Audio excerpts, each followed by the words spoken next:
everyone. Welcome and good whatever moment of the day you are enjoying on your time zones as you tune in now to either listen or watch this live. We are today kicking off the November series. And I mean, how come it's November already? It almost feels unreal. But today we will be talking about fostering the connection between culture, human experience, and business strategy. My name is Minola Jacques. I am your co-host for the next hour. We have Jessa backstage taking super good care of us with everything technical and logistics. And we have an amazing lineup of speakers just to start this monthly series in style. So Jessa, if you can just help me bring them on stage, and while their faces pop up, I will encourage everybody in the audience, do feel that this conversation is as much yours as it is ours.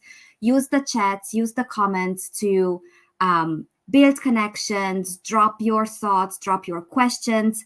At least I will keep a lens on your comments and will bring in highlights into our stage conversations. But let's start off quite easy. And as we will have a round of introductions with the panelists, I would really love to see more comments. Where are you connecting from? It's always a joy to see where Hacking HR chats take us around this beautiful world. So, Hacking HR hours feel shorter than usual hours. And what I will do, I will kick us off with the easiest round today, which is the round of introductions. I will pass the e-mic around as you appear on my screen clockwise. And the first ask is very easy. Please kindly introduce yourselves. And then also do share with us what exactly from this topic is so profoundly personally meaningful to you that you decided to show up for this conversation today. And Matt, so good to see you. Welcome. Thank you. Starting off with me hard. Hi, everyone. My name is Matthew Gill. I currently lead culture and belonging at Allbirds. And I think a big reason, I'm based out of San Francisco, California as well. A big reason I think I wanted to participate in this conversation is culture has been something I've personally been fascinated by from probably the majority of my professional career. It's something I studied academically. It's something that I really just have always pursued, the understanding of how kind of the individual and the organization show up together and how that forms culture. I think it's one of our best tools for making organizational change. But yeah, that's me. Wonderful. Thank you so very much. Melissa, welcome. Good to see you on the screen. Yeah, good morning from Portland, Oregon. My name is Melissa Moore. I am at a company called Ampere Computing, somewhat of a startup in the semiconductor space. And the reason that when this topic first came out, I signed up immediately because for me, this is the foundation of effective and impactful HR. It should be kind of the North Star for all HR initiatives or people programs. And culture is kind of the thing that ties it all together. So an integrative and cohesive approach to all people programs kind of tie that together, and using business strategy as a foundation and driver for everything that we do in our world. So excited to be here. Awesome. Angela, good to see you. It's been a minute since we shared a conversation. Lovely to see you and to see all my panelists as well. Hello from an early start in Vancouver, British Columbia. I'd like to start by saying that I'm on the traditional and unceded lands of the Semiahmoo, Kwantlen, and other Coast Salish people. I'm very grateful to be here today. I'm an HR executive and an author of 2 books, including The Squiggly Line Career. And what drew me to this topic is that culture has been in our conversation and lexicon now in business and in human resources for the last 10 or so years, but really since COVID, I found that the conversation has accelerated because people are looking for ways to integrate the human experience with the reality of I don't know if we are post-COVID, of during COVID, working environment, and the entire landscape of work is changing. And so culture has become just that much more important in aligning, as Melissa said, the people experience with the business culture. HR exists to help organizations grow and prosper, whether you're for-profit or not-for-profit. And human resources and people and culture are really an enabler of doing that by working hand in hand with the business. So that's what drew me here today. Thank you so much. Marianne, good to see you. Welcome. You're on mute. Sorry, I thought it automatically unmuted me. Sorry. Good morning to everybody. I'm here in Houston, Texas. I am the Executive Director of HR and Organizational Development at DM Clinical Research. I absolutely love my role here because we are bringing the people's voice to business strategy. And that's one of the reasons why I wanted to be on this panel and join this conversation today, just to talk about the different challenges that may come up in this cohesive relationship we're trying to put between culture and business. It's a new concept. I think culture is a buzzword right now. So I think we need to solidify it and see how to bring it into our everyday lives. Thank you so very much. And Jason, a pleasure always to see you. Hey, welcome back to all the panelists and myself. Thank you so much from New Jersey, USA. Good morning, good evening, good afternoon to everyone around the world. And thank you for having us today. I've spent most of my career, or pretty much all my career, in HR, spanning over 25 years, working for mostly Fortune 500 companies. Right now, I'm in between roles, but it doesn't stop me from participating in great group discussions like this. And I find this to be, again, a great topic. It is the middle ground of Maslow's hierarchy of needs, discussing belonging and esteem within an employee population. But I like this one in particular because it really goes into understanding the tiebacks to and some of the pushbacks we often get from leadership on what culture means to them and how do you implement it and why it's worthwhile to an organization and our role in trying to sell that. So I think there's a lot of important discussion here today that we'll all have. And thank you very much for having me again. Wonderful to see all of you here. And it's been quite a gloomy, rainy November so far here in Switzerland. So this conversation already feels like sunshine. And that's a wonderful, wonderful Monday gift. So I would really like to try to take this conversation a little bit deeper. Jason just mentioned the pyramid of needs. And then Angela, something that you mentioned in your introduction got on a mental post-it. I loved how you touched on how COVID has changed the ways in which we relate to work, has changed almost the social contract that we have with work and with our jobs. So I would invite you to take us down that slice of the conversation. What are the present needs at work and what trends do you see moving forward? So Angela, please. Thanks, Manola. As Jason mentioned, there are very basic human needs at work. 3 pillars being the basic needs, which is things like the technology, so your laptop, the tools that you use, your equipment at work, your training, the total rewards, the compensation that you're paid, your psychological or physical safety at work, the work environment, how do you sit, what does it look like, what does your space look like? There's also psychological needs, and that's the ones around belonging, inclusion, social connection with your leadership, but also with your peers and people that you work with. And then there's growth needs. So that's a sense of purpose, a vision, and moving forward. And what's happened with the conversation with COVID, first of all, I think a lot of organizations did a great job for those that were able to be able to switch to remote very quickly in order to keep people safe. So really addressing that basic needs of physical safety. And since things have opened up in the last year or two, there's been this polarizing debate about work from home or return to office or hybrid. And what's that done is we haven't really looked at how things like the basic needs. So do people have the tools to work from home? Do they have a physical space? Do they have the right laptop or microphone or whatever it is? Do they have the training? Are they being forgotten because they're working from home? Do they have a sense of belonging with one another? Are they making those connections? All of these things that I talked about form part of culture. And if you, in this post-COVID world where we're actually still debating whether the right answer is return to office, work from home, or some hybrid, is we're actually forgetting that conversation of making sure that all of those human needs at work are being met. Those are affecting culture. And when you affect culture, it's hard to carry out the business strategy. So for example, if one of your business strategy is growth by going into new markets, if your people don't have the training or the social connection with cross-functional departments in order to do that, it's going to be hard to achieve those objectives. Thank you. I think this is one of my favorite moments of every conversation when I declare the unmuting competition officially open. So please just jump in and build your own conversation.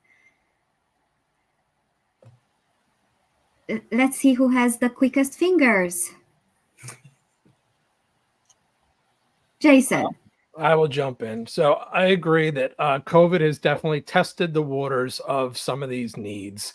Absolutely. But I also think it's it goes back to leadership also believing in what's the investment that they have, what are the financial targets they need to make, and then what are the costs involved with culture and some of the things that we're going to discuss today. Is there a pay? We are bound by data-driven decisions. Okay, a leader within an organization is make it or break it on their career, whether or not they hit a financial target. And what they struggle at is, will the investment pay off? And what we as HR professionals are managing is the investment in the employee population. So is there an investment? There's obvious an investment when it comes to dealing with physiological needs like Angela talks about and safety needs. Okay. But when you start getting into those growth needs, those self-actualization needs of an employee population, AKA culture, right? Where's the payoff? All right. And that's what our job is as HR professionals, to be able to help them make those data-driven decisions and explain to them, walk them through the process of how there is a payoff to this investment in the employee population. Of course, the employees will feel that there's an investment, okay, because they feel good, okay, but does good really equate to monetary? And then a leader within an organization needs to make a monetary decision. We have to bridge that gap as HR professionals. I would add to that and build on what Jason said in terms of thinking through what's changed and building on the changes that Angela talked about, right? What has changed? Has your business strategy changed or evolved as a result of the pandemic? And then therefore, how does your culture or your values or the behaviors that you hold your team members accountable need to change? And then, evaluate the data, go back and assess what has changed, and then evaluate any programs that you have in place in order to support the outcomes, like the new outcomes you might be trying to get. So, for example, I work in a very distributed organization. So we are global and we're used to, having meetings online as well as in person. We are one of those companies that's in a hybrid environment. But really now what we're focusing on is that, reconnection, making sure that you've got kind of those lateral ties across the organization and around the world, and reinforcing that to make sure that everybody is aligned in the business strategy. And so for us, a lot of it is, okay, let's redefine or reevaluate what our business strategy is in this new market, and then make sure that we are building those connections and that alignment across the org into some of those new elements.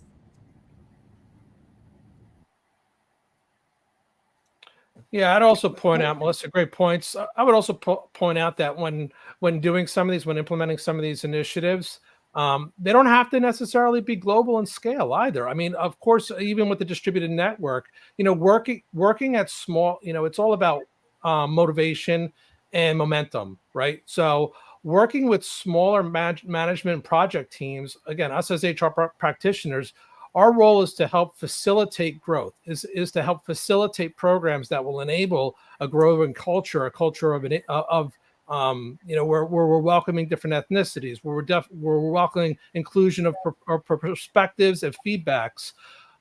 So again, working through that, we don't necessarily have to implement something that's going to hit a global scale of 1,000 employees or more. Working in small project teams, working one-on-one with mid-level managers that have teams of 20 or less as HR managers or HR directors, we can make that same change. It might take a little bit longer, but guess what?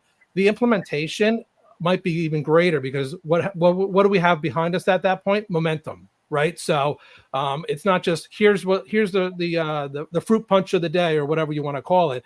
We have a grassroots movement that we've incorporated by working with lower level managers, and a lot of that stuff doesn't take a lot of money, right? It just takes some creativity and some facilitation. I Don't just need like to add really please. quickly to Melissa's point about the business strategy changes post-COVID, and so the culture will change as well. It might be an add-on, it might be something completely different, but often the culture will change depending on what the business strategy is, because your needs and your employee base will be different. Marianne, Matt, anything to add? The only thing I would add is I think the organizations we were in 2019 look different now post-COVID, right? So even our employee population has changed over quite a bit. The way we work with each other has changed over quite a bit. And what I'm seeing is a lot of companies and leaders wanting to go back to how it was, right? How it used to be, now that we're kind of this post-COVID. So I think it's a big part of this is honoring where we are now, the employee population we have now, and kind of allowing people to, and really being honest with how we work most effectively right now, not how we did in 2019. So that's the only point I would make sure I added. I think that's a great point, Matt. I think companies grew so much, or disintegrated a little bit during COVID. So it depends on where the company turned out after, to see how they are running things now. And different parts of the organization function differently. So I know in our company, we were at 80 employees before COVID, and now we're at 650. So it was a lot of growth very quickly, a lot of scaling, a lot of hiring. But there are parts of the organization that do want to revert back to the old mindset or the old way of doing things. But we've just got to catch up. So I don't think there's a cookie cutter way of doing things, but definitely adjust it to the organization that you're a part of. Something that you all touched on a little bit, but I would really love to go deeper on this point. What came really, really strongly through the conversations throughout October, and especially the two summits on people analytics and becoming a strategic HRBP, was that let's not head into the pitfall of saying there's a business strategy and there's a people strategy, and these are very separate. And one of the key takeaways from many, many conversations was that there is a business strategy and different lenses to look at it, and different ways to cascade it through the organization. And we also talked quite a lot about how there's quite high expectations from HR to step up and upskill and learn the business language. So we also said, how about what the business needs to learn, so that the people and the culture lenses are already embedded early on in their business strategy. Now, long story short, my question is the following. What are some of the prerequisites within an organization that really prepare the foundation to have the human experience, the culture, and the business strategy as much aligned as possible? And then we don't talk about some being the implementation arms of others, or the other way around. And Melissa, if it's okay with you, I would invite you to be our pioneer for this one.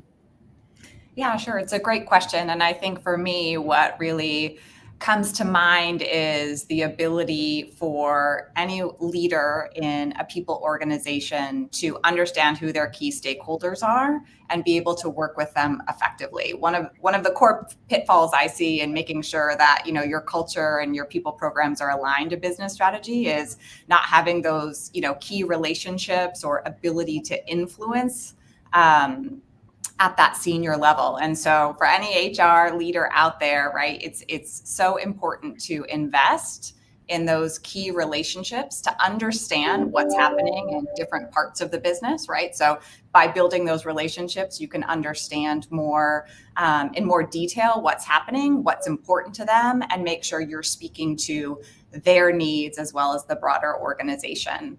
And so for me, tying all of that together really becomes important to the programs that I recommend. So for example, I focused primarily on talent management, and that includes talent acquisition. And so understanding what are the business needs that I need to be able to address, making sure I have my key stakeholders aligned to that, and then making sure that through that relationship, I can help them reinforce the culture that we're trying to create that's going to get the outcomes we all want.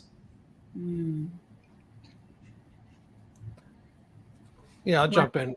Oh, go on, Marianne. No, please go, please go. Oh, all right. Go on, Marianne. Ladies first. I know. Oh, thank you.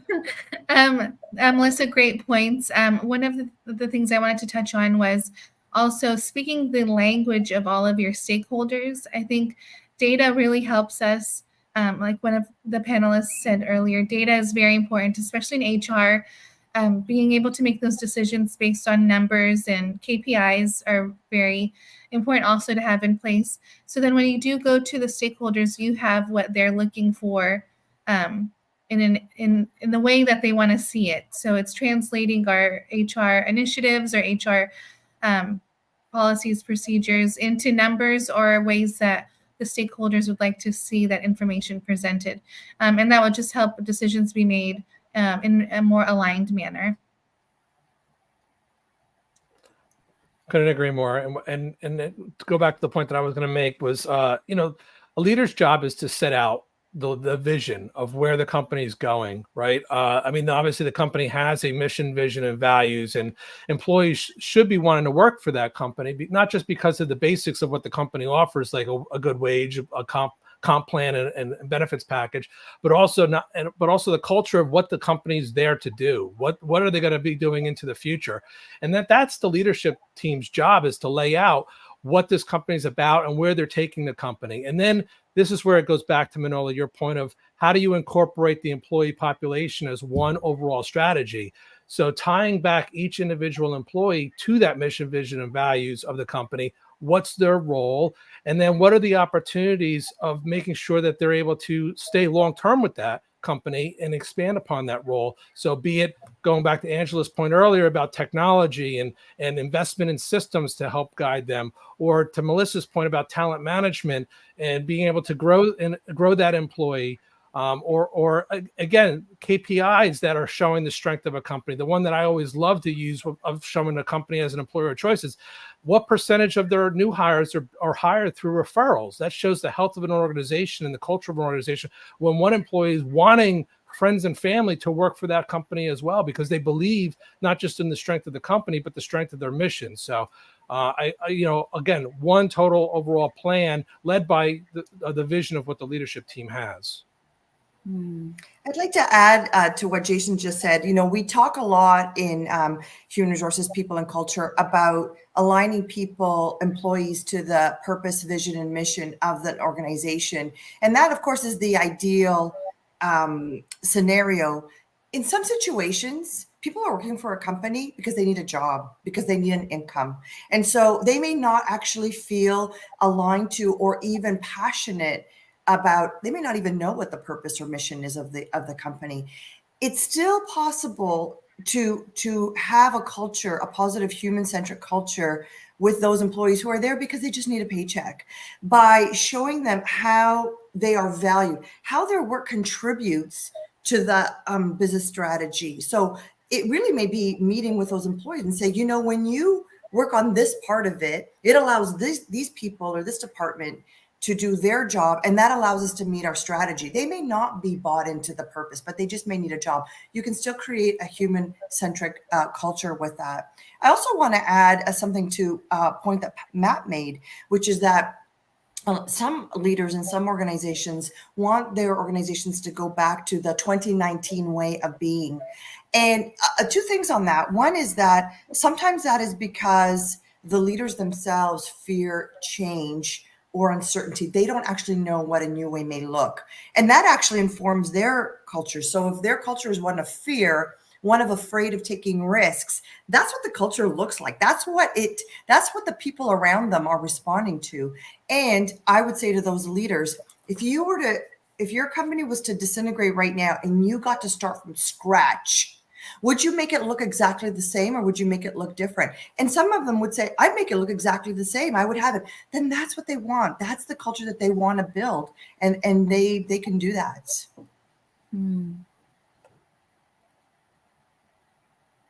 The only thing I would probably add here is the kind of the lens I bring to think about this is culture is a little bit like the glue between, in my mind, and I think that Melissa talked about this a little bit too, between the business and kind of the individual, right? So when I say that, I mean the individual is in my mind, our bottom up, how the employee shows up to work. It's kind of honoring a little bit about what Angela said. It's just part of the making sure we are acknowledging kind of what are their values, what are the kind of the individual needs of that person. The other side of that business strategy is top down, right? So it's the organizational values, it's the mission, it's the leadership's perspective. When we have this bottom up and top down point of view, the overlap in my mind of that is culture.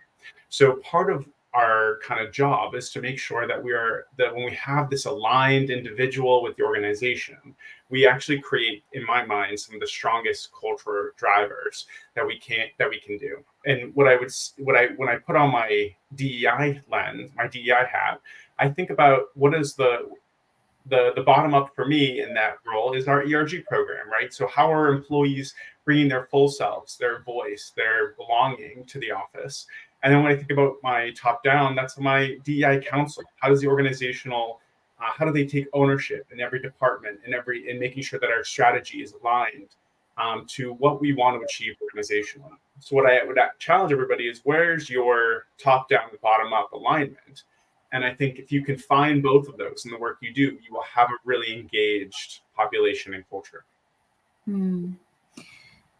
Well, we are approaching the middle of our conversation, and I always find it a very positive feedback when people start to ask whether this conversation is being recorded, and the answer is yes. So this conversation is being recorded, and you can find the recording later on, either on our LinkedIn space or hackinghrlab.io. So do check out both these spaces, and you will find them. You will find them there. I just want to acknowledge the fact that as much as we want to believe and we want to be hopeful that our leadership definitely sees the connection between culture and human experience and business strategy, there are organizations or pockets within a certain organization where leadership is not necessarily fully bought into this perspective.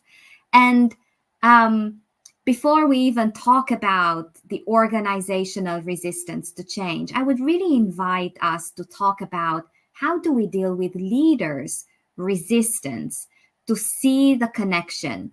And just a fun fact, those of you who have been following me for a while, you know that I do have this morning coffee routine where I check what do we celebrate on the date. And it just gives me, great reasons to be happy and festive. And I will let you know when it's International Nutella Day. But before that, as it so happens, today in the US, it is National Job Action Day. And this is a day that basically celebrates whatever actions we can take to have ownership over our professional journeys, whether we are actively looking or we just want to re-engage ourselves with the job that we're doing. Back to Angela's point, whatever the reason it is that you show up to do your work, own it and be honest about it, at least to yourself. We've all heard about rage applying and quiet quitting. So my invitation to all of you is, how can we deal with senior stakeholders and really take them into a different perspective of how culture and human experience are linked to business strategy? And Matt, I would really love to hear your thoughts on this one going first. So I think it's a great question. Thank you for teeing that up. The way I would think about it is maybe I don't know if everybody would agree, but I kind of think about it like playing a game of Jenga. If anybody's ever played that tower with blocks, right? So you try to generally find the block that has the least amount of resistance first, right? And then you move that to the top. So and I have found that when I lean in my strategy for bringing people along, especially leaders, is to find my allies first, right? Go to the people that know, that get it already, that already have good buy-in and good alignment. And if you're going to find an easier path forward, if you can build a coalition of allies, right? Tap those blocks that have the least amount of resistance. Because if you go straight for the thing that's giving you the most resistance or telling you no first, your tower is going to fall, right? So making sure that you are continuing to build that strategy with that coalition of allies is, I think, the best way of meeting that resistance and still being able to make change. Eventually, you'll be able to push through those difficult moments when you have more support. I love Matt's comments, and I'd like to add another strategy that's worked for me in the past is to do comparatives with your competitors. So let's say your organization is growing 3%, and you do some research with your competitors, and you find out that the market or your competitors are actually growing 5%. So you're growing, but you're actually growing below what your competitors are doing. I've been able to show how the misalignment between business strategy, I shouldn't say misalignment, how the disconnection between business strategy and an emphasis on culture, or maybe on the wrong culture, is what's causing that company, organization to not keep up with its competitors. I'll tell you, when you show your leaders that they're not keeping up with their competitors, they're much less resistant to your suggestions on people-centric culture and maybe making some changes.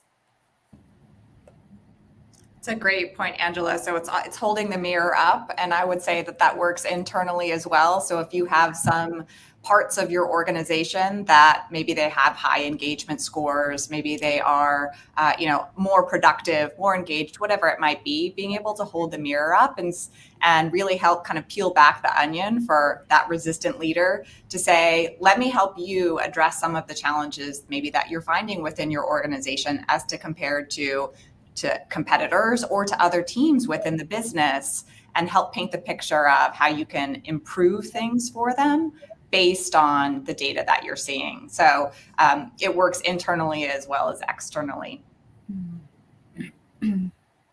So thanks for bringing up Job Action Day. I am looking for a job if anyone is looking for a senior HR exec.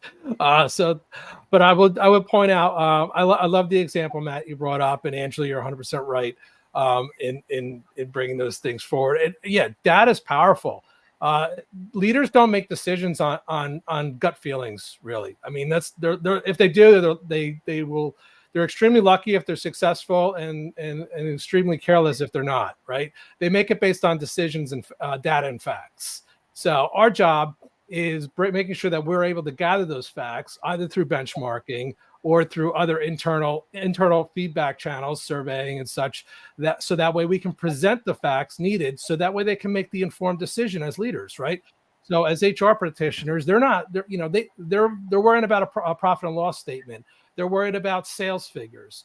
When they want figures that address culture, whether it's hiring, retention, talent management within an organization, competitiveness, benchmarking.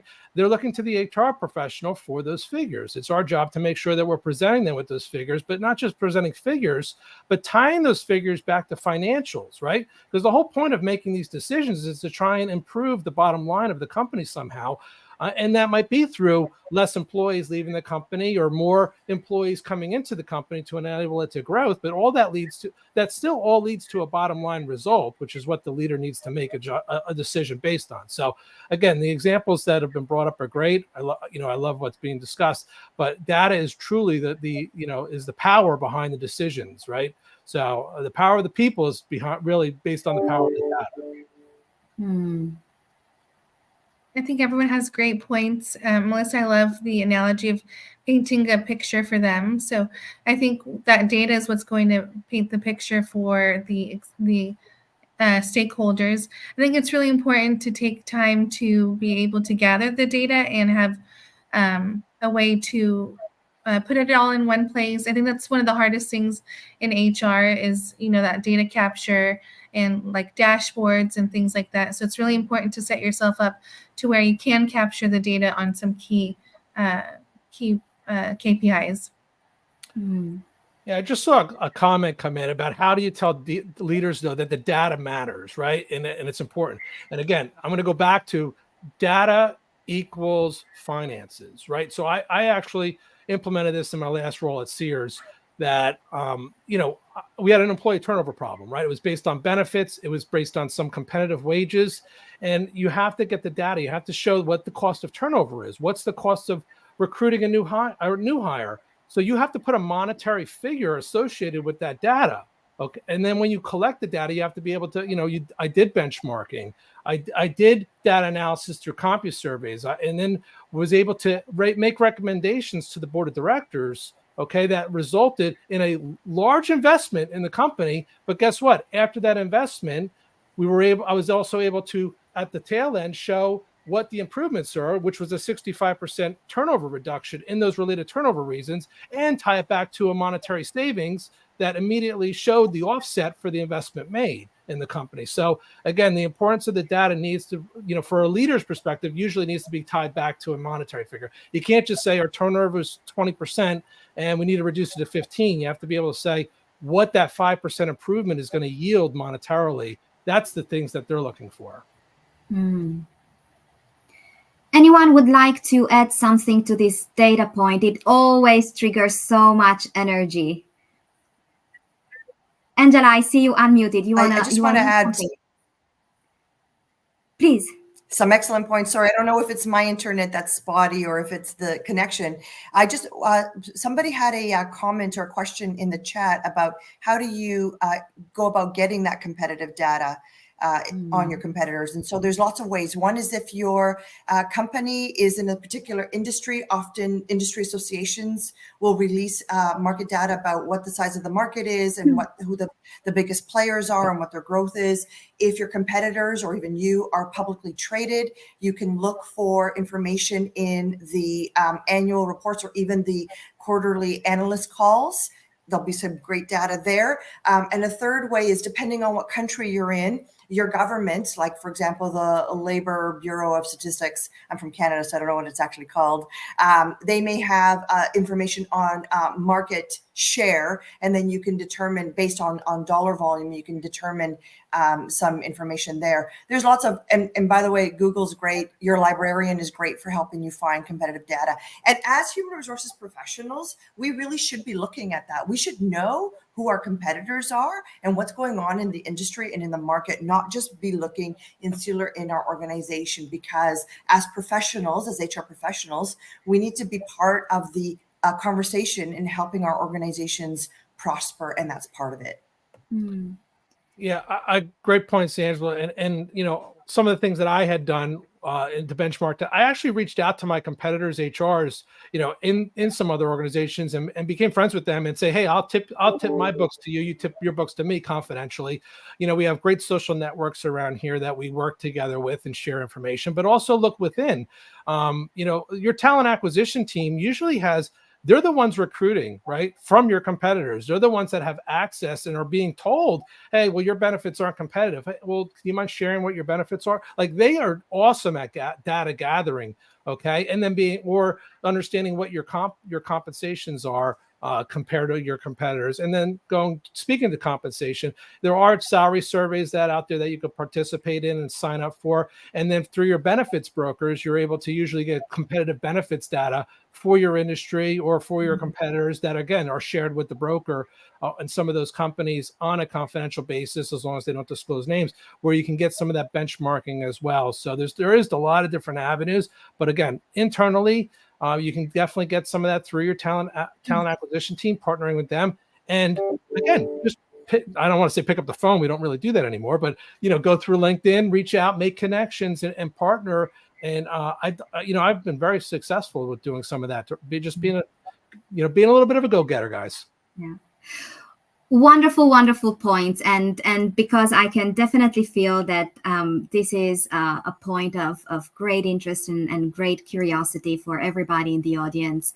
I do encourage you, go into our space and check out the Summit on People Analytics. You find a lot of insights there, and not just during the panel conversations, but also check out the comments, because we always encouraged people in the audience to drop links to resources that they found particularly helpful and useful in their work. Now, you made me curious about something. We touched on stakeholder management. We touched on data literacy just now. And I am wondering, can you think of a skill or a capability that people within HR function should really focus on and prioritize getting upskilled on in order to drive more meaningful conversations linking culture and human experience to business strategy? And there are extra points available for, skills outside of the circle of usual suspects. And I will just leave that question there, and please jump in as inspiration strikes. One skill. I think one skill would be financial acumen, just understanding finances from an HR perspective, just basic.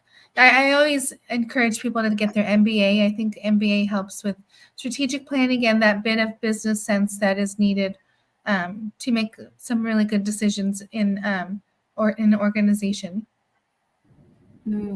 I would add to that. I think kind of the essence of being able to manage stakeholders is communication, right? So to Marianne's point, if you have the financial acumen and you have the data, being able to translate that into a very concise, compelling narrative is critical. And so, the data is going to be the basis, but one of the common mistakes that I see is that, you have slides full of data, but you're not telling a story.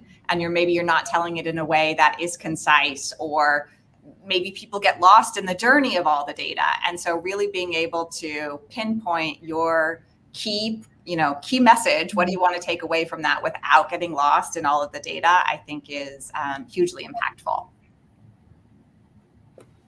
I just love what Melissa said. So being able to tell the story in a simple way that people can understand and connect the dots. It's an underrated skill. And in addition to financial acumen, I agree with that 100%, really understanding and immersing yourself in your industry and in your business. So understanding how your business works. How does your business make money?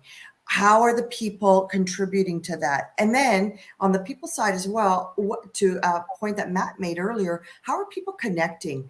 Whether you're working from home remotely or whether you're in the office, are you encouraging people to have virtual coffees together? Are you adopting I think it's the Swedish tradition of stopping, is it called? Fika. I forgot what Fika. It's called Fika. pausing for coffee and having coffee all together. Like those are the things, even if you're virtual, everybody, pens down, get online and have a cup of coffee together. So what are you doing?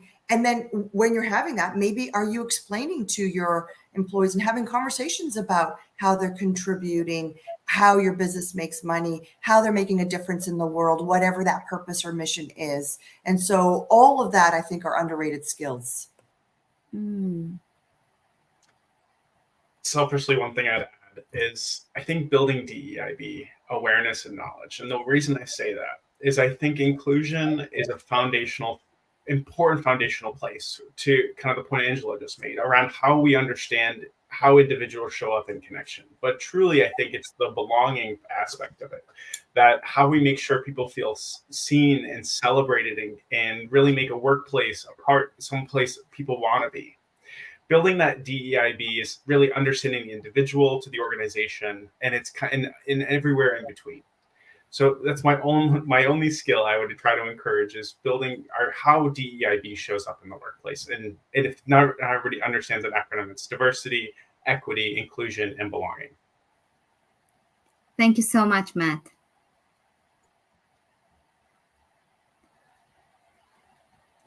I really don't have a skill that would share other than what's been shared already. Honestly, I mean, I think they're all four have been great points. I just, if anything, flexibility, right, is something that I would just say, and that's more of an interpersonal skill, but whether it's a business, whether it's a communicative style, whether it's a work setting, whether in an office, remote, I think it goes back to being just making sure you're flexible and agile, right? Cultural agility is definitely, and flexibility is definitely one that I would put out there as being important within organizations.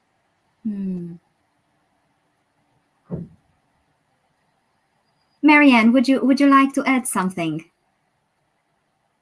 Yeah, like I mentioned earlier, the financial acumen and data points, communication, everything everyone has said is all together perfect. So one thing that I would add to this, and it was actually inspired by Angela's question, what and how would you build differently had you had the chance? I would really encourage everybody in the audience to develop the skill of asking questions. I recently heard Navin Jain in a podcast saying that the questions we ask define the problems we solve. And we are lured into believing that we need better answers, where most of the time the secret lies in having better questions. So one skill that I will always advocate for is really genuine curiosity. Now, I made a promise a while back after receiving an amazing comment during a Hacking HR panel saying that this is absolutely brilliant, but how about those of us who live in a reality of an HR function of one? So I promised that in every conversation, I will bring out this question. What and how would you prioritize out of everything that we shared here today for someone who lives in the reality of an HR function of one so that they can maximize the bandwidth and the resources that they have available? And Angela, I saw you unmuted. I love this question because it comes up all the time. And you said it, prioritizing is a key step. So when I talk to folks who are departments of one, and they're literally doing everything from soup to nuts. They're doing the data entry for the new hire. They're posting. They're doing employee engagement surveys. They're presenting to the executive. What I say to them is first of all, look at everything you do and what manual tasks can you either automate. And they don't have to be huge multi-million-dollar technologies. It could be, how do you learn to use Excel better so you're not like copying and pasting every cell, right? How do you automate? How do you streamline the work? How do you delegate work that is not necessarily and won't move the needle? Sometimes departments of one get really bogged down in the administrivia of their work, but there are tools out there that you can implement maybe not free, but also not extraordinarily expensive. So take advantage of that and maybe have somebody come in and do a process review. Secondly, do a process review. How much work are you doing because you've always done it that way and it's not needed anymore? When I entered into one of my most recent organizations, they had been doing this weekly report for years. And I asked around the business and I said, who's reading this report? What are you doing with it? And people were like, what report? I said, the report that you get in your email every week. They're like, oh yeah, I just delete that as soon as I get it. Stop doing the report. Okay, so now we just freed up 3 hours of somebody's time in a week.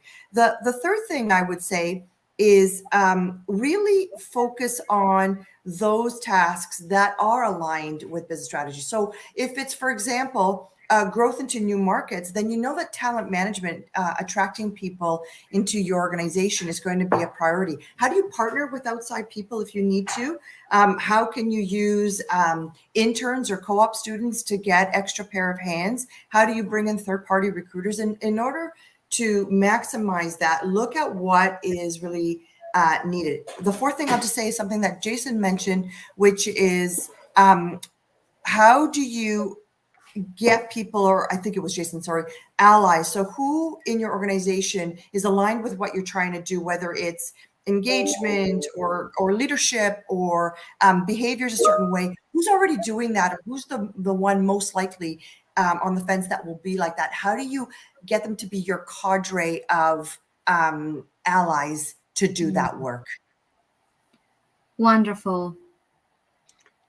So many good things, and oh my gosh. But the only thing I'd add is, or even highlight from something Jason said earlier, is sometimes this work is lonely, right? When, especially if you're the individual the only one doing this work at your company, find your cohort external to the company, right? So I think one of the things that's kept me most engaged and the most motivated is just DEIB peers from across different orgs.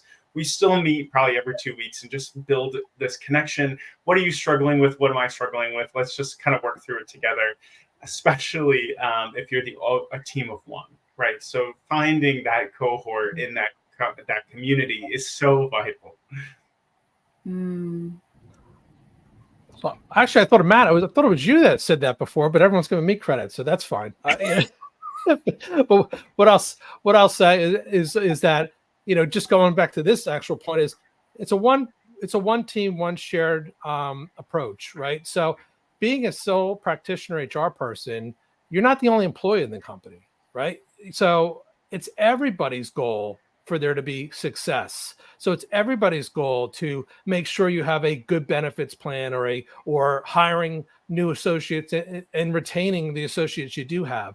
So it's a matter of educating the entire team of the importance of these, so that way everyone has a collective effort into it. And whether or not, going back to Angela's point, whether or not you're a sole practitioner or you are in an HR department of 500 plus within a major corporation that has hundreds of thousands of people, you know, we're having a philosophy, which is one of my guiding principles, of work smart, not hard. Look for ways to always streamline processes and projects and so forth, and work tasks, is something that everybody should be doing, right? To make sure that you're running in the most efficient, lean organization as you can. I mean, if you go to manufacturing facilities, they have Kaizen approaches. They have Six Sigma implemented. HR should be doing the same within our own setting, whether or not you're a sole practitioner, okay, or you're one of 1,000 HR folks in the organization. So always look to work smart, not hard.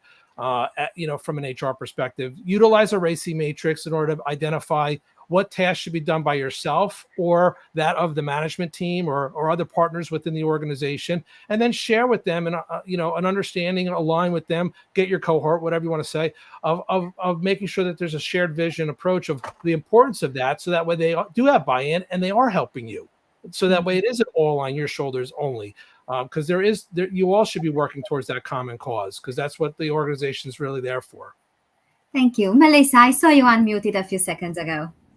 Yeah, thank you. So, I mean, these are all great suggestions, and I think they ring true. I would just remind everybody, as we think about like the topic that at hand, which is how do we tie culture back to business strategy, is get the foundations right. So if you're a team of one, all of your systems and processes need to reinforce that business strategy. So take time out of your week, each week, to say, all right, is my performance management system, reinforcing the right behaviors that are going to help us get to business strategy. Our rewards, whether it's your bonus structure or other incentives, right? Reinforcing the right business strategy. So going back to those foundational elements that you have to do every day, just make sure that they are heading you in the direction that you want to go that aligns to business strategy. In addition to Jason and Angela's points around delegating, right? So if you need help running your compensation process, you should be working with your finance partners or other things like that. So spot on. So foundations are critical to driving that outcome for business strategy. Wonderful. Marianne. Yes, I would just add one point of having that executive presence and just being exposed as much as possible to key stakeholders. Go to meetings that you're invited to. Go to team building activities. Get in everyone's face in a way, so they don't forget about you. Sometimes the HR department can be kind of like a stepchild, but you want to make sure that you do get that exposure to the right key stakeholders and eventually seat at the table with all of them. This has been such an amazing conversation. I am so sorry that we're literally about 2-3 minutes away from saying goodbye. I just want to be mindful of the people who will follow us in the next conversation that is not back to back, and we do have a couple of minutes to restock on water, coffee, or whatever keeps us engaged on our time zones. But I do want to have the wrap up punchline mic drop moments. Otherwise, no pressure. So this is how it will go. It will be counterclockwise from how we started. That would mean that Jason, you will go first, and then in the interest of time, I will call each of you. But what is a key takeaway that you want to leave our audience with? If they remember nothing from our conversation today, what is one sentence punchline? And Jason, do let me know, thumbs up when you're ready to go. And it's one sentence. I'm ready. I'm always ready. So, it's actually, I'm going to say what you did, Manola, before is listening, asking questions, soliciting feedback in order to solve problems and find creative solutions within the workplace. Thank you so very much. Marianne. You can drive change in your organization by investing in yourself. Wonderful. Angela. Culture is a combination of the basic needs, the psychological needs of belonging and inclusion, and the growth needs of vision and purpose. And all of those are directly tied to the business strategy. Where your company is going is what your culture will look like.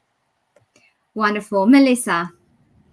So I agree with what Angela just said. That was wonderful. And in order to be able to successfully tie those things together, focus on stakeholder management and your relationships with the people that are going to help you get the outcomes you need across the organization. Thank you so much. And Matt, bring us home. I think I would just end with kind of something Melissa just said. Let's start with your allies, right? Start with the community, build community, and move forward from there.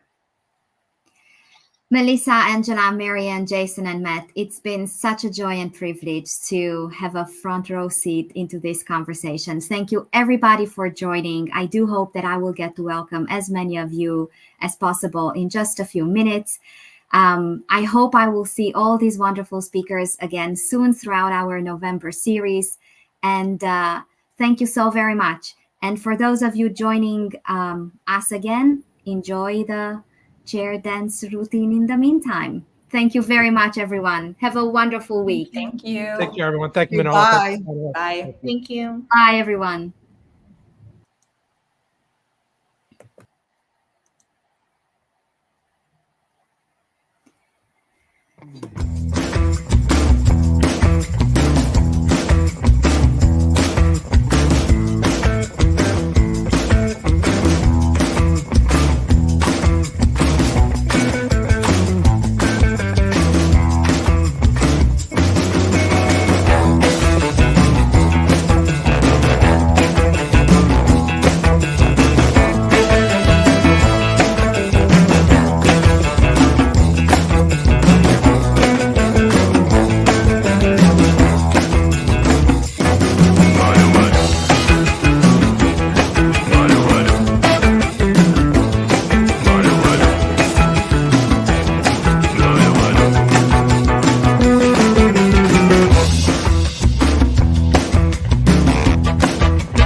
everyone, and welcome to our second panel during this first day of our November series. It's so great to be able to welcome you all on this topic. I do hope that we have many people joining us from the previous conversation. To all of you, and especially those who just joined, welcome. Great to see you. Do drop us in the comments. Let us know where you're listening or watching us from. It's always it always makes us curious to see where Hacking HR takes us in this wonderful world. My name is Minola Jacques. I will be your co-host for the next hour. As usual, we have Jessa backstage taking good care of us. So if you do enjoy our conversations, make sure that you say a big thank you to Jessa. She's really doing an amazing piece of work, having us here safely. We have a great lineup of speakers. So Jessa, please bring them on stage so that people don't just take my word for it. We have Chris, Wayne, and Rod. We are literally a global panel. We have Rod joining us from the future in Australia, Wayne and Chris from the US, and I am right here in the middle in gloomy at the moment, Switzerland. So we will be spending about 1 hour discussing about designing a people-first culture that focuses on people's mental health, wellness, and well-being. So what I would like to start with is the usual intro round. And what I will do, I will pass the mic around as you appear on my screen clockwise. And there are 2 parts to the first question. Please just kindly introduce yourselves. And also, without going into too much detail, spoiler alert, we will be discussing this in a few minutes. What is the first thing that comes to your mind when you hear people first culture? So, Rod, welcome. Always good to have you here. Thank you. And it's a pleasure to be here. Now, today I'm in a very unique position. I'm doing this from my car. I'm traveling at the moment, and it's good 4 a.m. In Australia where I am. So that's why I've got a dark background. So my background, I'm a director for Kyndryl. I'm an Air Force officer. And mental health is a really people first, and mental health are really important to me.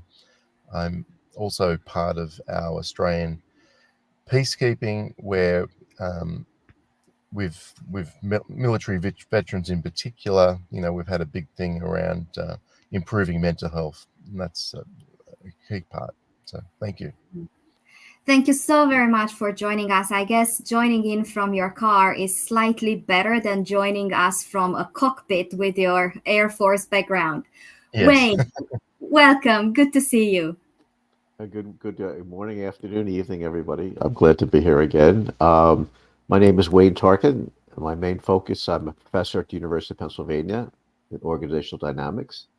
I work with students around how we can apply some agile practices to organizational development to help organizations improve. I also work with clients, corporate clients in many continents around the same issue. And so for me, I think having a people-first strategy is a noble endeavor. It meets reality most times and becomes challenging, but we've seen that by creating what we call a safe place for work and using agile practices, it is possible. And so that's our goal really here in this conversation, is to really help figure out how we can make that work. Thank you so much. And Chris, welcome. Welcome today. We have the 3 musketeers today. Thanks, Manola. It's good to be here. Looks like we've got some good representation from different places throughout the world. New Jersey, Kenya, Jamaica, Washington. So I'm in San Jose area, the Bay in California. I've worked with companies that include Disney, Pixar, when they acquired Pixar, Apple, and done a lot of work inside those cultures and companies to explore this question. And why is it that they are able to do what they do? And part of the reason is that people is really the heartbeat of how they work. And so I think that's true in any organization, small or large, right down to, 2-person startup. It's really about, putting the people first. That's the engine. Yeah. It's good to be here. Wonderful. Now, one thing that comes up over and over and over again, especially when we talk about culture and expressions of culture and how people experience their organizational culture, it always comes up that there are so many nuances across geographies and across generations and across so many other slices of this beautiful humankind. So I would encourage everybody in the audience to use the comments to also answer the questions that you hear raised within the panel. And it's always a learning experience for all of us here on the screen when we read your comments and your thoughts on the topic. Now, I did promise that we will speak about what is a people-first culture. The next question is, what is a people-first culture, especially through the lens of mental health, wellness, and well-being? We oftentimes concentrate on a people-first culture from a business standpoint or a human experience. But if we can really dig deep today, what is a people-first culture through the lens of mental health, well-being, and wellness? And I will just leave the question there and see where the inspiration strikes first. I see you all unmuted, so there cannot be a competition. So please build your conversation. I'll start. I think that one of the key things in People First is it's certainly about providing an environment for people to be themselves. It's about providing an environment where, there's mutual trust.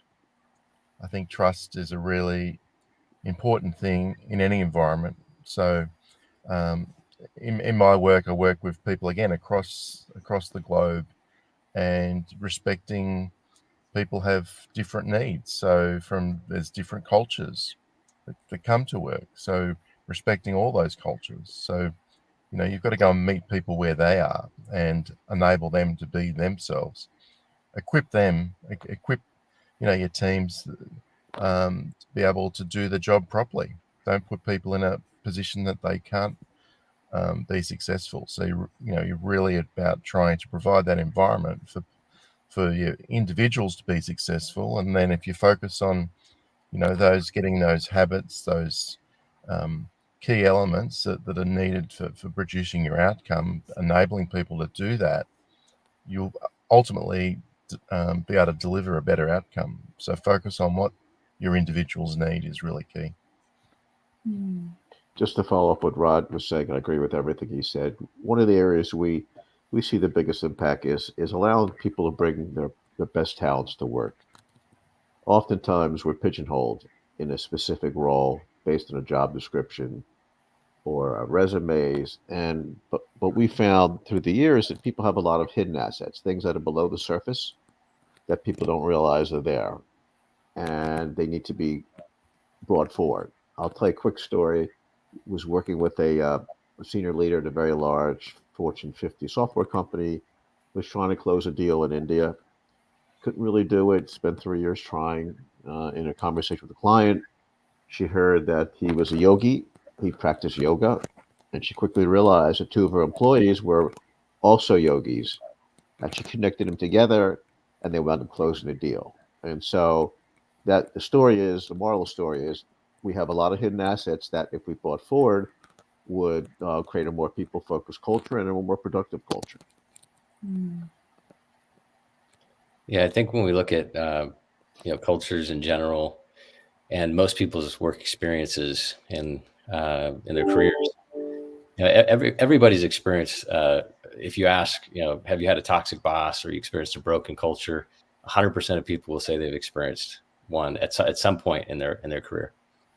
This is unfortunate, right? I think, and part of what we're doing with Brave Corps is to set out to work with teams, with organizations, cultures to change this. And when we think about why is it like this, there's a predominant kind of baseline of fear, And managers and leaders have gotten very comfortable with harnessing that emotion, and this is very problematic in people's lives, right? If you go on the street and ask 10 out of 10 people, hey, if I tell you it's all about execution and results based work, like your whole half your life experience is about that, most people would opt out. They would say, I'm not interested, right? And especially the rising generations. And this is where the failure in leadership has happened, is they've missed the opportunity to see that it's not about fear, and it's not about driving people with fear. And we could call it, love. We could call it being brave. And when we're brave, we step out of that zone of fear. And we see this in entrepreneurs. They're out creating and harnessing, teams to build things. But the leaders too, that are brave, are, trying to be inspirational. They're trying to connect dots so people feel something different in their work experience. And the best kind of moments can happen when we're brave together. And so when the teams and leaders and even in the employer-employee relationship, they can say, well, it's not about top-down experience. Maybe it's, how can we be co-creators, right? How can we partner together? This changes those dynamics, and as far as mental health, completely changes that for the better. In the conversation just before this one, we were talking about connecting culture, human experience, and business strategy. And a very, very interesting slice of conversation popped up around the evolving needs that people have at work and from work now and moving forward. And I would really like to bring that topic into our panel as well, but through a slightly different lens. Whether we read news or listen to podcasts or just replay some of our conversations within our workplaces or outside the workplaces, I don't think that anyone would strongly disagree with the fact that quite possibly the next pandemic will be a mental health challenge. So I would really invite you to share your thoughts on how are the needs of the employees changing within the workplaces today. We hear about rage applying. We hear about quiet quitting. I said before that it just so happens that in the US today is the National Job Action Day, and it speaks about how people can step up and take ownership of their professional journey. So what are your thoughts around this?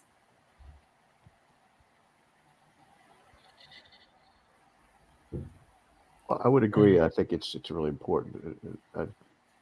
What I've seen lately is that companies are much more attuned to that and trying to respond. If you look at Disney as an example, just look by generation, like a Z or XYZ, whatever, the younger generation nowadays, they're really focused on values and beliefs and culture.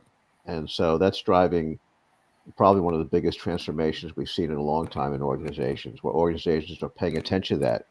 Used to be, you don't bring that stuff to work. We don't talk about family. We don't talk about, political issues, but now you see that's different. So Disney actually, with their diversity initiatives, got in trouble with the governor in the state of California, Florida. And I only bring this up is because there's some pushback on that too, but they're kind of holding their own and sticking to their, focus. So I think that's a good thing. I think that organization can play a role. I mean, there's a balance between do you get involved versus corporate responsibility and things like that. But I think that the younger generation really is changing the way we operate to more of a what I value and does your organization align with my values? If it does, I'm going to stay, I'm going to work. If it doesn't, I'm going to leave. Yeah, I think hidden in the question too is the pace of change that's just accelerated, right? So massively. Like I just looked at a stat that the difference between 2020 and 2023, as far as caregiving between Gen X and Gen Y, like it shifted, I think 30%. right? So Gen Y is doing 30% more caregiving of their their elders than Gen X was doing before. And so this is dramatic, right? And this is just in a few short years. It could involve like health issues coming out of, right, the pandemic or the kind of mental health crisis that's emerged, right?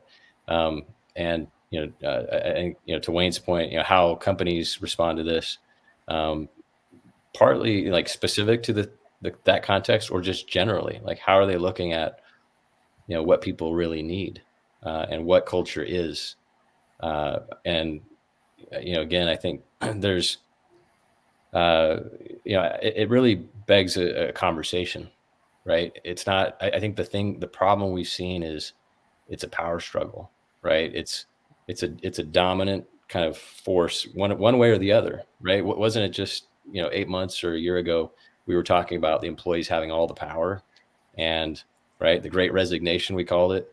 Now suddenly companies are the enforcers, and they're demanding return to work, all these things, because they feel like they have the power. And then surely that'll shift back the other way. But like with the strike, for the actors and the writers, like these things are coming, they're in the extremes. And I think the question that we need to explore is, how do we get to a better synthesis of working together to solve these questions in brave ways, where we create new conversations, right? And again, if we take kind of the example, let's say Pixar or other companies, Nike, Apple, what they do really, really well is they create brain trusts. What that means is they invite people into the conversation instead of shunning them. It's egos off the table, building blocks on the table. And this is what we need more of. We need employers that will take a position that is inviting to people. It's not always easy to do, because you have to continue to grow as a company. But the longer term question of that is, what's that perpetual motion machine that's going to be the goose that continues to lay the golden eggs versus just now, right? Because the short termism is part of the problem. Yeah. Yeah, I guess add on to that. I think, and I agree with everything said. Flexible workplace. I think with the flexible workplace is one of the challenges that certainly we're working through is just how do we really build that close community. So we need community still, like versus how you have that when you're in the office. How do we, get that team building? How do we get that feeling that you are part of something bigger in your organization? That's one of the sort of key challenges that we see. And one of the things that I guess we focus on as well is really empowering and running programs about wellness, about mental health is something that we really investing in for the whole organization, making that available. Just recognizing that there isn't just physical health, mental health is just so key today. If I could just add to that, what I've seen is that a lot more transparency in leadership, and that's refreshing, right? For those of us been around for a while, you didn't really see that a lot. It was my way or the highway, or I was really talking about. But I'm just amazed by, especially HR leaders, really are willing to talk about their problems and challenges, their stresses, the failures they had, and that's something that generally wouldn't have heard before. And so that's refreshing, and I think that's a trend, and that engages people. You want to capture people's hearts and minds, and if they realize you're just like them and have the same problems and working through, it adds to a better, more productive workforce. I loved, Wayne, what you added there, because it opened the door for something that I was going to ask all of you today. And it might sound that we're talking about diet, but no, not really. One of the things that I heard recently was that culture eats strategy for breakfast and behaviors eat culture for lunch. And I would really ask all of you, what are some of the behaviors that are markers of a people-first culture? Yeah, we talked a little bit earlier about principles, and I think there's something about principles and first principles in particular as drivers of behavior, right? So if somebody's going to build a self-landing rocket, it's not just the exercise isn't just like let's throw aluminum at it, let's throw some other things, let's just figure out what we need. It's let's figure out the first principles, right? Gravity, physics, right? The elements, and what are those core things? And so these questions have not been asked about culture, right? As it relates to leaders or most teams, most organizations have not stopped to ask what are the first principles upon which this culture should be built, and what is the intention then that we need to, set forward. And if you look at all the great companies we've talked about, Steve Jobs, he would, if you asked him what's his favorite product, he wouldn't say iPhone or iPad or iPod, as most people would suspect. He would say the culture. The culture is the best product. And so I'd say culture eats everything for breakfast and lunch and dinner. It eats everything, really. And culture, how does it manifest? I mean, to your point, Manila, it manifests in our behaviors, in how we embody the culture and how we embody the principles. Apple actually promotes for principles. Believe it or not, most companies will promote for results. And this is actually very problematic because a leader may or may not be abiding by the core principles or values, as we talked about, of their culture. And if it shows up and they're, hey, they're the new VP, and everybody says, well, they're just beating people up to get results. Well, you just created a cancer in your culture, right? Versus they've abided by these principles that are core to us. Yeah, they have strong results, or they may not right now. But these are the kinds of questions I think that are very important for companies, especially those that want to transcend. I mean, look at bands, right? There's many that haven't made it. They had one song, one success, and it was over. And you look at bands like, or the Beatles, right? They were great, and then they broke up, and they were never as good as when they were together. And U2, they've transcended the decades. But how have they done it? Bono describes in his book about this idea of surrendering to the notion of, life, death, and rebirth. And what are the things we have to let go of in our cultures? Somebody in the chat, looks like Ashley, asked about, conversations, and how can we be, bring people together in these conversations? I think that is kind of the ultimate question, right? Because if we're talking about principles, and then to your point about behaviors, well, if I were to pick one thing that I see all these companies that we work with doing the best, is that they embody the principles in such a way they don't need a mission statement on the wall. They actually are that principle. And they do this in ways where they come together in cross-staff meetings, in brave conversations where, as Wayne said, transparency, they're sharing, and there's an open kind of fluid, we talk about flow with art or other things that we create, and that state of flow and how just amazing that is because we step out of time, right? It's timeless. But how often do we do that in company, right? With others, the shared flow. And then in meetings, right? Most meetings are just drab, brutal, but most meetings are how we do work. So how can we redesign meetings to be brave, to be ego-free, and to connect dots? I think that's a question that, and as we do, this can reinvent the culture itself in a really, really powerful way. Mm-hmm. Yeah, I think that I would agree, behaviors drive attitude.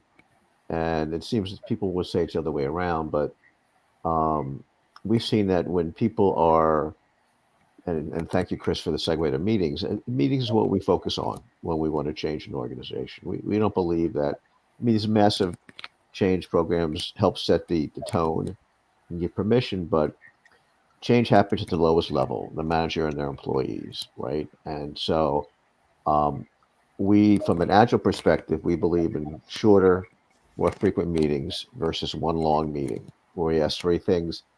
What did you do yesterday? What are you doing today? What gets in the way? Where all voices are heard. And that short meeting where people bring up issues and they share, and there's a safe environment and there's no blame, and it's rapid learning from successes and failures, that really can change a group in an organization. And so we firmly, there's other areas of practices like how you memos and communications and assigning work and things like that. But If we could change the way we meet, that behavior, I think, generates a lot of better attitudes and a more inclusive and more positive culture. Yeah, and I'd just go back to maybe what I said at the start. I think that it's I guess providing a psychologically safe environment. It's an environment where there is that mutual trust that you can be yourself. You make a mistake, you can share about that.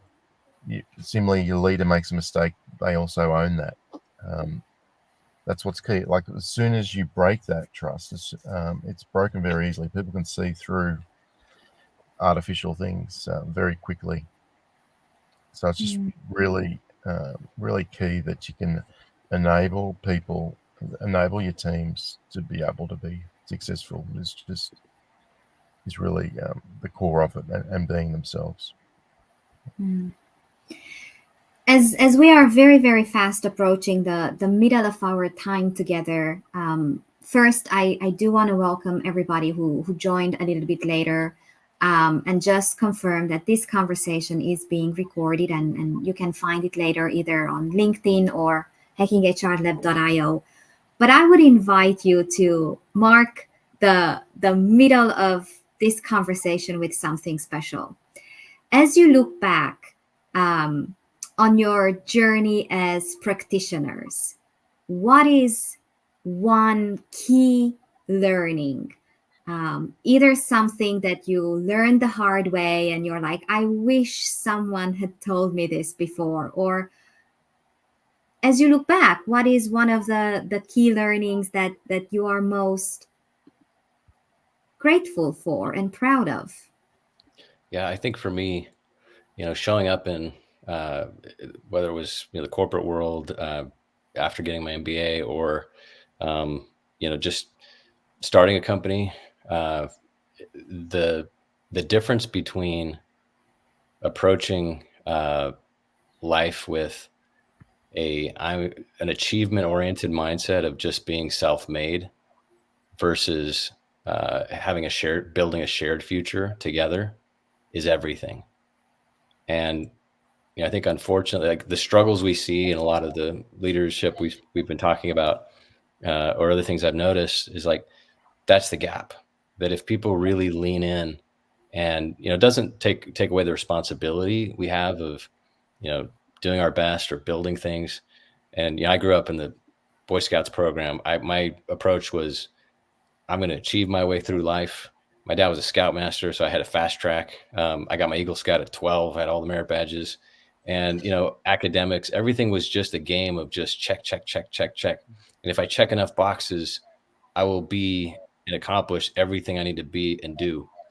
And there's some truth to that, but it has its limitations. And in a world now where we're already noticing the deterioration, let's say, or there's a lot of skepticism about hustle culture for these reasons, because we all stepped away from the grind, right? In one way or another. Most jobs are hybrid, or they're some version of that.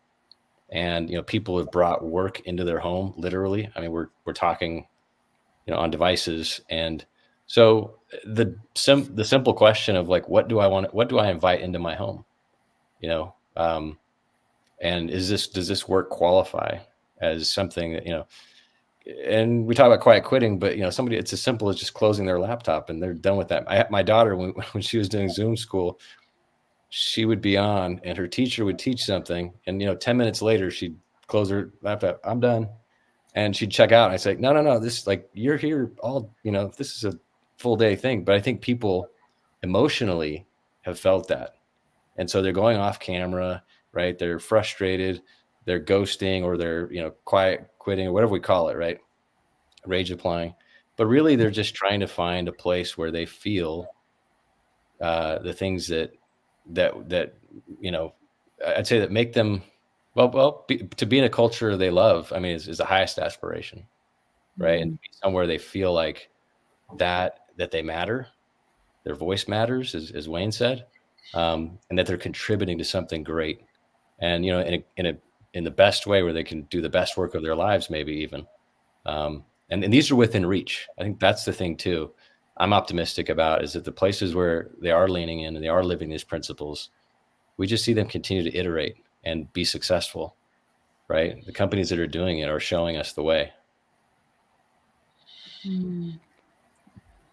So, like we are talking about mental health, and I mean, my experience is that my cousin, a very close cousin, committed suicide through my military stuff. There's a lot of suicide you hear, and one of the things that for me, from a personal perspective, that I really try to keep working on is really about regular check-ins. And when checking in with people, you really listen. You need to listen. You need to be open, and you need to, dig deeper sometimes. It's just really, really important. And, I've learned that from that first-hand experience that I've just, spoken about. So that's one key area, that I recommend. Manola, how much time do I have to answer this question? Let's start and we take it from there. All right. So for me, the things I learned the hard way is, really have to understand your customer, and you have to put things in a way, position things in a way that makes sense for them. And so I think someone asked the question on the chat, how do you deal with a manager who walks the talk, who talks but doesn't walk the talk? Who says we're going to be a great place to work, but then in reality, he blames HR. And my view of that, and I've had many of those people, is to really figure out what drives them, what keeps them up at night. And then you be the solution to their sleep problems. And so, we all have things that bother us, and in HR, especially where we spend hours and weeks on these great ideas, and we do research, and we want to promote them, and they got to be great. And then what happens is, because you haven't really involved the customer, they say, wait, what? That doesn't really do much for me. And so I learned that the hard way numerous times, where you need to really understand what drives the person and position what you're doing in a way that makes sense to them. I'll leave the other ones for the next 2-hour session after this. So we would have a series. Okay. Yeah, I would just add one thought too. Is it looks like Chris McKinney was talking about this. He was referencing the Joe Rogan podcast, which I think in conversation, in meetings, and to Rod's point, that listening of just allowing for the space for somebody to truly be heard. That's the funny thing about, I'd say, Joe Rogan's success is like, all he does is ask great questions and really listen. And he doesn't try to close people off that he disagrees with. He creates space that is brave and just lets it flow. Like Bruce Lee would say, be like water. I think we need more of that, right? I think we need leaders. We need each other to be brave enough. And again, I think there's been other sessions we've explored this thing about, it used to be we talk about executive presence all the time. I hated that term.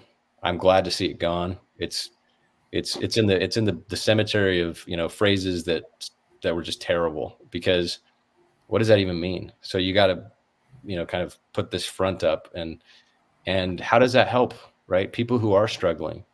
And I think that we can't spend all our time on those things. But I guess if the question of what's a practical way to go about this, I keep thinking of what Rod shared, his family member. It's like, these are the kinds of things, right? These moments, these points in time. And usually these same people, I have good friends who were, this close, right? And it was a phone call or a text from someone that literally saved their lives. Mm-hmm. And managers or leaders, or anybody for that matter, we don't always recognize our power, right, to influence somebody's life in a certain way. And all it takes is, it might even just be saying hi, one-on-ones where we're just really in that listening mode, and we work on those percentages, right? Because most of the time so many meetings, if we're talking about companies and business and organizations, so many meetings are so agenda driven. And at best, they may be 70-30 or 80-20 as far as what gets shared versus what is heard. Yep. And we have to get those percentages right and maybe even flip them.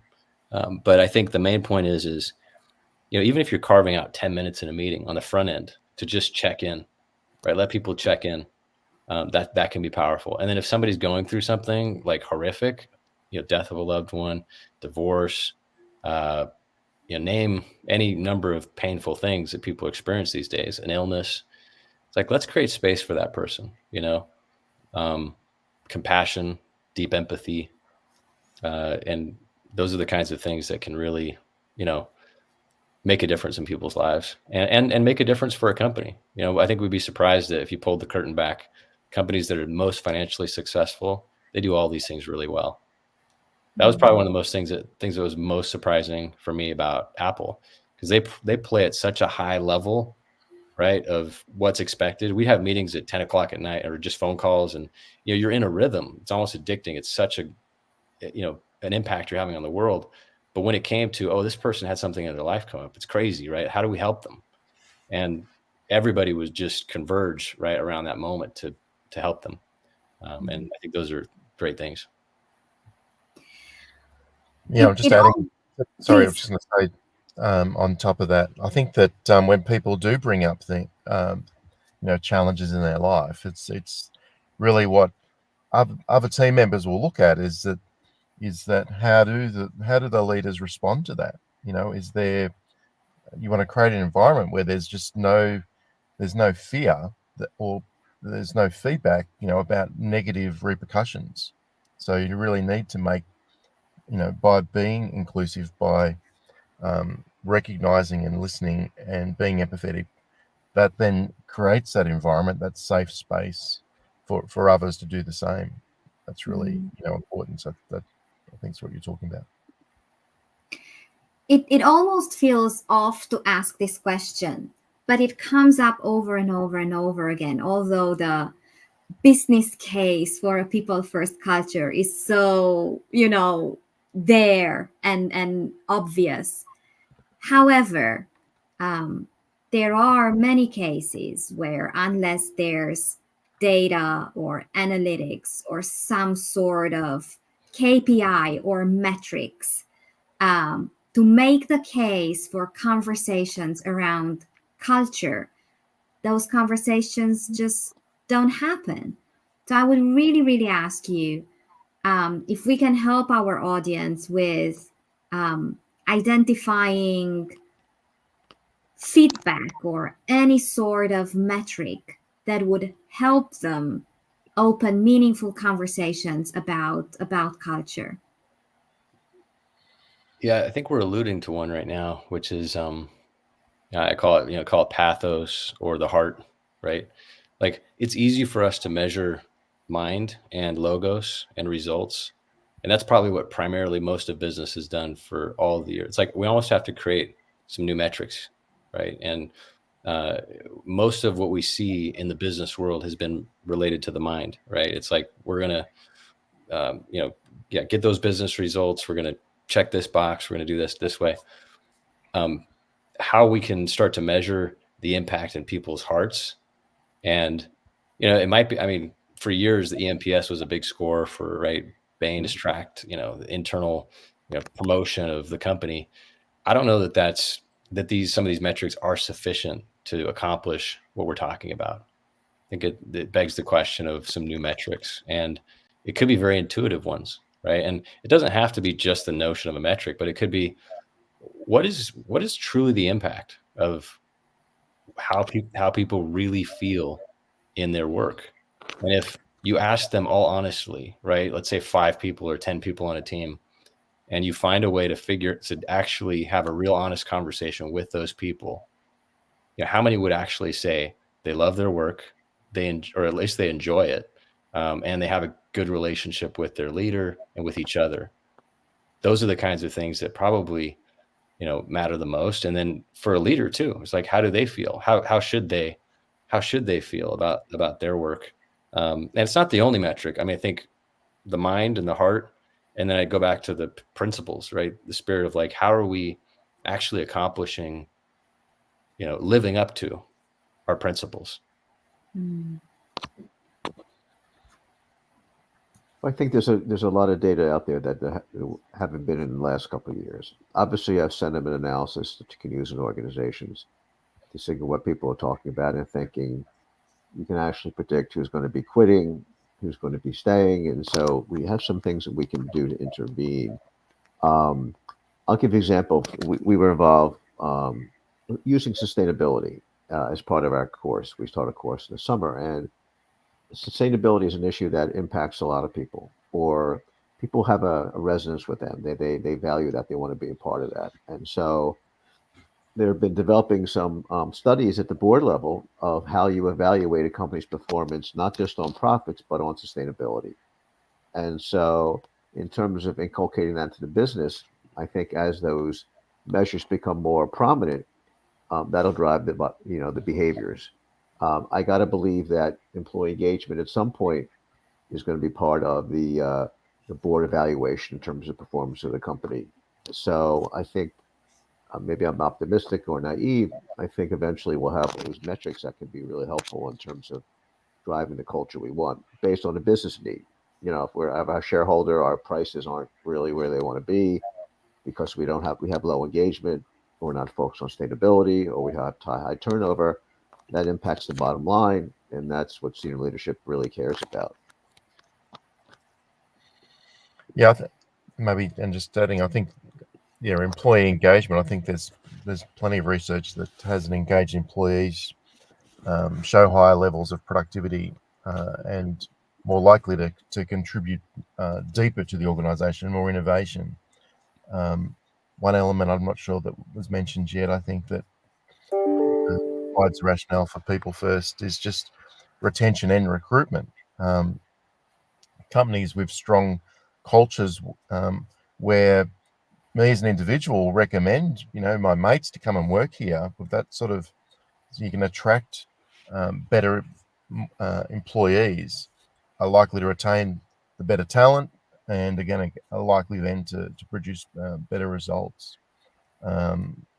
There's again correlation of that employee satisfaction with better business performance and profitability, which is what the from a business point of view you're trying to get towards. Some extra points. For everybody in the audience who I'm sure feels a lot of inspiration and energy around this topic after our conversation, where would you recommend them to start? So we say goodbye, take care, everyone, go do great culture work. Where should they start? I saw a question in there about work from home. One simple thing that our chief people officer in a company I worked with was, she'd say, block out time for your home life, right? You got to pick up your kids from work, you just block out, and you don't have to, if people have access to the calendars, you're worried about that, you just put it's a blank, block there. And you are taking the time, to do what you need to do. It's going to make you better at your work. As long as you're not, it's not all the time. It's just you things you need, to accomplish. Schedule those. That's a simple thing. I think giving people permission to be able to do things like that helps with the flow, because then they're also not going to let that all get pent up and then come out and have call it a passive aggressive or a major decision with what's next for their career based on, hey, I didn't get the support, but maybe it was there and they just didn't take the opportunity. So I think being proactive, but more than proactive, be co-creative and maybe have, conversations with leaders. And if we're in HR trying to influence this, similar, right? There's simple ways to, and I think just going back to what Rod was saying, and I think Wayne's touched on this too, is connect, right? Connect, and that we find the time to connect in person where we can, and in person, well, on a call or on Zoom or in person if you can. But like actual physically, but the main point is you're having conversations, and conversations, those one-on-ones, those are powerful, and it's not the only answer. Be strategic, as to when, but those are some small things that can have a big impact.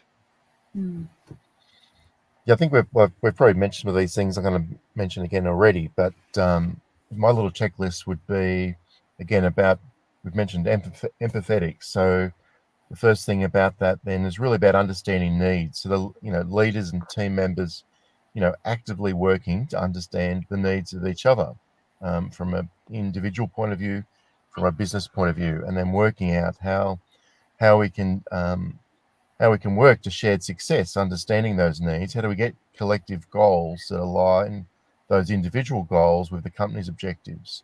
So, we arrive at a point where we're working, to a common purpose that's aligned. Then, having done that, then we, having worked out those goals, is that along the way, you're providing the mutual support to enable that success of the teams and individuals. And then as we're being successful, is we're sharing and we're talking about that success. We're acknowledging, we're rewarding the teams as they deliver those outcomes. Like, be really open about that. There's my little key points. I mean, my response to specifically to Holly would be, why don't you let your employees and you figure it out together? I like the co-creation model. I would be transparent about your struggles, how frustrating it was, the challenges you had, and just talk about that and say, is anybody else feeling the same way? What can we do to create some protocols or rituals so it doesn't happen? Again, I believe in a micro focus to change. It's how people work on a daily basis that if we can modify them slightly to be more agile, like we generate big results. I mentioned meetings, the way we communicate. We don't do 30-page presentations. We do 1 or 2-page executive summaries because people don't read anything anyway. And so it's what practices, what rituals do you have in your work team that can inculcate a more agile, like transparent environment, to me, is what's critical. Well, I think we've shared other conversations over the past month, so I'm sure you might have seen this one question coming your way. For those in the audience who are an HR function of one, and they have to balance so many things on their plate, what is one advice in, how can they maybe augment some of the work that they are already doing to touch on doing culture work? Or how can they prioritize their focus and their energy and their resources to do meaningful culture work? Yeah, I think creative and, not just traditional and trying to fit in the boxes of what we've seen in the past. And by the way, a lot of those things, are either being automated or they may not serve us as well in the future. So I think there's a lot of things a lot of building blocks or bits of the future that HR has at our disposal that we, have not yet used to their potential. And so being creative, like I remember being at Disney, and one of the heads of HR I sat with, and he was over the whole company talent, and I told him about what I was working on, and he said, great, because it was outside of, we could say, the traditional, like just comp planning or performance management coaching. This was an initiative I was taking on to do something different. We were taking Pixar principles and infusing them in Disney culture to make the Disney culture better. And he said, this is good because you'll find that about 30 or 40% of your job is kind of outlined. It's in the job description, but 60% is, or 70%, you just create, right? You invent and pursue. I think that's never been more true than now. And your impact as a HR leader or as a leader in general depends on it, and so leaning into that creative intuition to explore and, asking the question, because when we really think about what AI can do and ChatGPT, all these tools, well, they can spit out all these expert answers that, functional HR folks have done for years. So if they can do that and the robots are getting good at that, what can you do that they can't do? And, having creative answers for culture is one of those things. And you can explore, for example, heat map the culture, find where the best places are, where people are being the most innovative, where teams are partnering the best, where the culture is at its best, and highlight what are those principles that make it so great. And then maybe articulate those in a sticky way, right, about the future culture, and then co-create that with leaders, have conversations, coaching, work sessions. These are the kinds of things that can really bring a culture or accelerate it into the future. Mm. I've had several jobs as a one-person HR department, and I have many scars to show for it.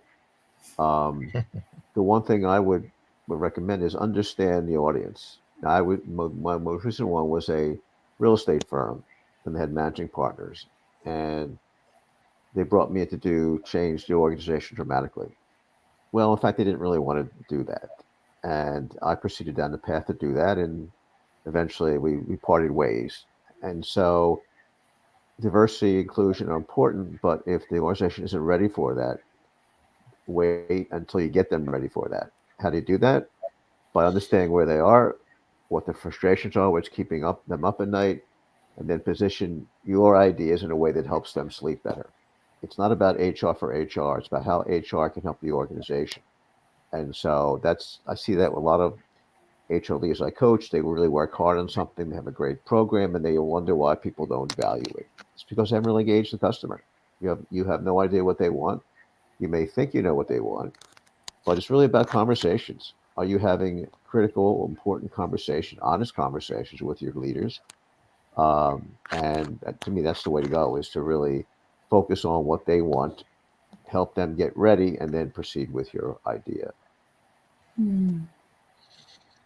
And I guess add on to that, on that communication. I think that when you're a person of one, like, one of the things is, how can you create open forums, or forums that find other people in the business that are really passionate about this topic, about improving culture, improving mental health, and then go work about how do you equip those people that have got that interest outside of their normal day job to help drive the organization and equip the organization to be successful. And that's a way. Mm. I was wondering, we touched on so many topics, and having had the joy of sharing previous conversations with each of you, I thought I will ask a different question. And here we go. What is one thing that is deeply important to you that you want to touch on regarding people first culture, and there was just not a question for it up until now? So something that is related to the topic, and we haven't boxed it next to a question. Yeah, I think for me, it's and this was something I've learned in being in different companies. It could be in any culture, really. I happened to have started, I was at Dell, and they were going through an existential time. It was a matter of, okay, who do we want to be? This PC business is deteriorating. Michael Dell had come back as CEO, and they had to ask themselves some deeper questions, but a lot of people were just operating on the surface. But I think we have to be open to what maybe would be considered those sacred cows and say, okay, well, what is the core question, the fundamental meta question of the culture of the future, right? What do we want it to be?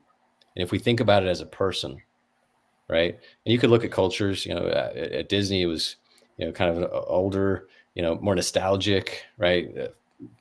Kind of culture. If you say it was a person, it's probably an older, grandparent and, happy, right? Like And, Apple was like more matured, it had some kids, but it's like, hey, it's still moving forward in the future.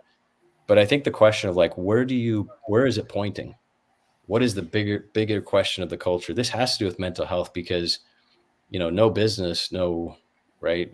You don't have this conversation about, health, mental health, but it's also growth, as in business growth. And if you're doing it right, people will be growing because people are the ones that are powering the culture. And so Dell, it was, hey, we have this direct model thing. Every other business that caught up, we had to reframe the question. Direct model turned into behaviors that were more about answer first, not listening, execution, all these things. Like, how do we listen better? How do we empower innovation? We called it the Connect model. And at Apple, it was, nobody messes with think different, right? This is a sacred thing. But we asked ourselves the question, where we've grown 10x, there's so many more people trying to collaborate in a context of secrecy. It's really hard. And what we learned was where the friction points was people were thinking different, but they were doing it in silos. And so we had to get good at working different together. And so we, created a card, and teams, leaders, we co-created this with them, these principles that they carried around. And they lived these principles, and it was about the culture of the future. And I think if you look at the meta version of this, so we just wrote a book, it's called Brave Together. It's available next month, but it's really about this at the meta level. Like, what are the frames to actually build these first principles for cultures and for companies, right? At the next level, not just braving it alone, but being brave together in culture. And I think that's the question that I've learned is we have to figure out, not just what are these questions that are important, DEI, how do we connect, better with leaders and drive the business? It's like, what is the core leadership question of the future? And then we start to build around that. Thank you, Chris. And if in part, I think what you were saying is it's really about getting clarity of purpose. So I think we've spoken about this. So it's really like the employees really understanding the mission, what it's about, but then how does that employee fit into that? What's their role that contributes achieving the outcome for the business? And then as a leader, how do I equip that employee to be able to perform that role in the best way? I think that's really the core to what I sort of see as being a people first culture. Understand role, be successful, and be equipped to do that role. My summary? My recommendation would be to learn how to ask the right questions. I think organizations move in the direction of their conversations. And Peter Block, I think, said all transformation linguistic, the words you use matter. And so we don't know how to ask questions. We call it a framing question. How might I? Oh, imagine if. These are questions that don't have an answer, and they get people thinking. How might I? Or imagine if, a future. And that's really how you get people thinking. We have to have honest conversations when things aren't working well. I think Amy Edmondson talked one time about being able to have a failure conversation and not really have it fail, because people feel that it's a learning experience, not a discipline experience. And so it's really about the conversation. And as I learn, as I continue my growth, am I asking the right questions? Am I asking questions that give me the answers I want? Or am I asking the questions that give me answers I don't necessarily want, but need to hear? And that's really what managers do. They don't ask the right questions enough to get the information they need. What a wonderful way to wrap this conversation up. I did mention that I heard an amazing quote on a recent podcast from Naveen Jain saying that the question we ask defines the problem that we solve. So thank you so very much, Chris, Wayne, Rod, for being here. Rod, safe travels. And hope he's not driving. Not now. Thank you so very much, everybody in the audience, for being here, either now live or if you're watching this this recording later on. If you enjoy this conversation and you want to go back and check the highlights, or you want to recommend it, again, you can find it either on our LinkedIn space or on hackinghrlab.io. I hope I will get to welcome many of you in our conversations across November and then in the new year. Thank you, Jessa, for taking such great care of us. And have a wonderful, wonderful rest of your week, everybody. Thank you so much. See everybody. Thank you. Thank you.